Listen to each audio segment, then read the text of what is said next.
sex is fundamental ego identity, lived.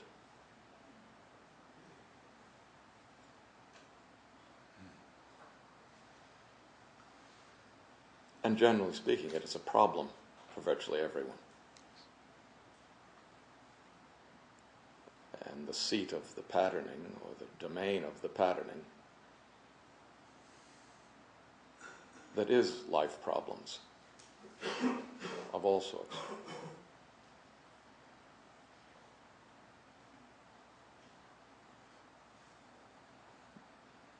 All that's a little bit deeper than that is the sheer life and death physicality problem.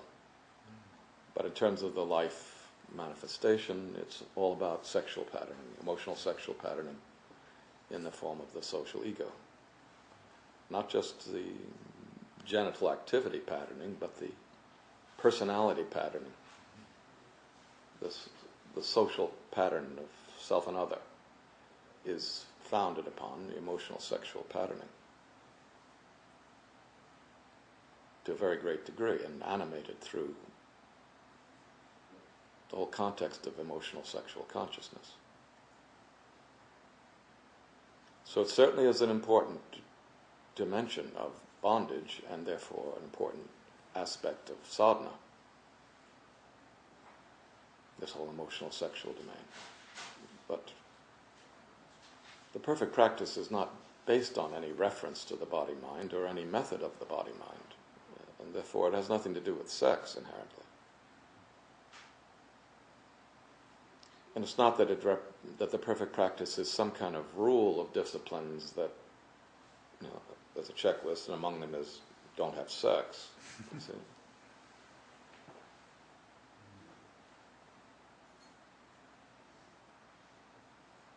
But if there truly is the establishment of the perfect practice, what does it have to do with sex?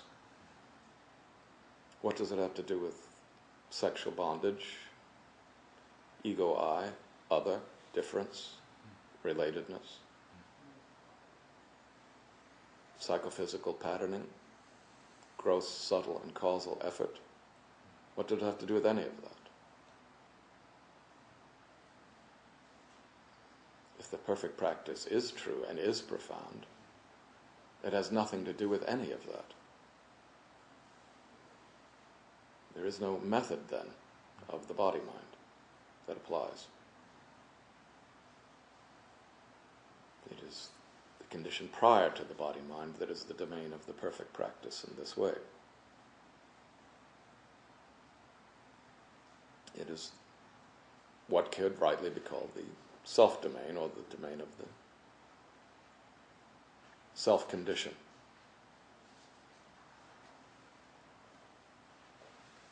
And that self-condition is not a self.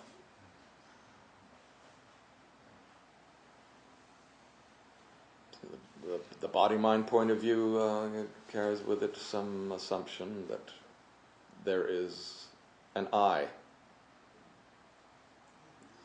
a separate, identifiable, substantial person that may, in religious views, be described as a kind of something separate from the body-mind, something like a soul or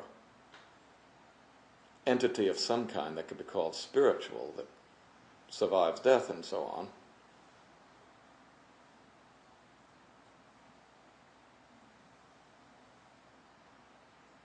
Whatever phenomena can be identified relative to the process after the physical lifetime, in any case, there is no separate, substantial self.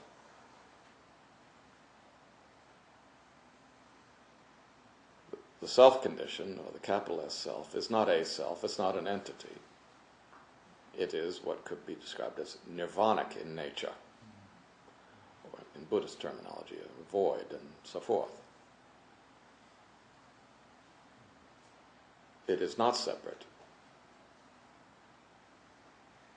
It is not an entity. The self-condition of the body-mind is not a self. But that doesn't mean words like self or self-condition are not usable.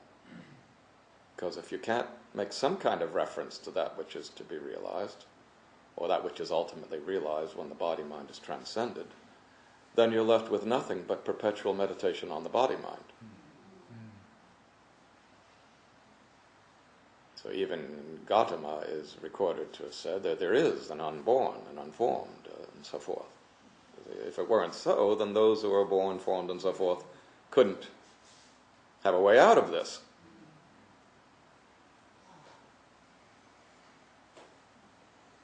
There's the general attitude of not describing it, of giving it metaphysical status and so forth. So the Buddhist tradition, especially in its Hinayana or Theravada form, doesn't make substantial references or metaphysical references to the self. It simply says everything is not self, and notice this, notice it, notice it, notice it, notice it, and eventually the whole identification with it, the passionate craven identification with the body-mind is fallen off, blown out, you see.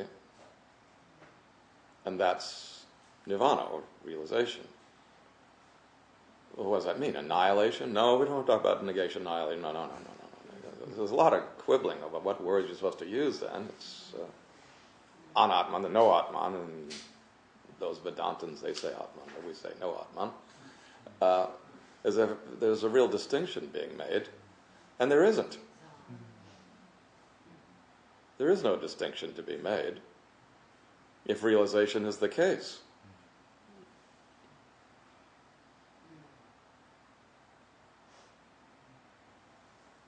So it's possible for the language of self, capital S, or self-condition, and similar such terms, as I use them, it's possible to make use of such language, because that which is always already the case, no matter what arises, is always already the case.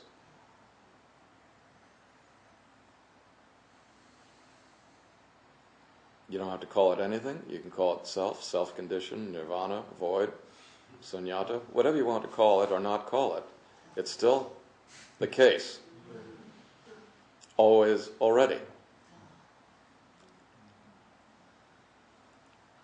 And it inherently transcends the body-mind and has no causal connection to it.